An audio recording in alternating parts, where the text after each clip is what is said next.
Daniel Craig led the James Bond franchise for 15 years, and the title of one of his earlier installments was interesting for two very compelling reasons.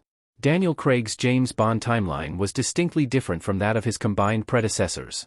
Not only was the tone of Craig's Bond films a notable departure from that of the classic continuity, but the actor was also the first to play the part during the on-screen death of the character. However, the start of Craig's reign as 007 was just as meaningful as its dramatic conclusion. James Bond canon has long been a topic of much debate.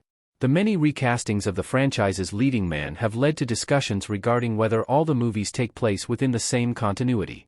While there are good points on either side of the argument, what remains the clearest is that all of Daniel Craig's Bond movies are essentially exempt from this confusion. While the title of Craig's inaugural Bond film would seem to support his character existing in an isolated universe, it's not for the reason that many would expect. Daniel Craig's Casino Royale movie was reclaiming the James Bond story. 2006 wasn't the first time Casino Royale was adapted for the big screen.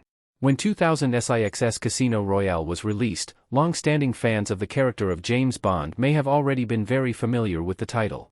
Not only was the movie adapted from the first 007 book written by Ian Fleming in 1953, but a James Bond parody movie by the same name was also released in 1967.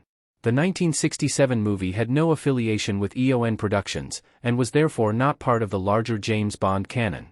By the franchise repurposing the name and making a true adaptation of Fleming's work, the studio was essentially taking the title back. The original Casino Royale movie was never intended to sit within the main EON universe. In fact, it was released the same year as Sean Connery's You Only Live Twice. However, the spoof still used recognizable character names, including James Bond himself and Miss Moneypenny.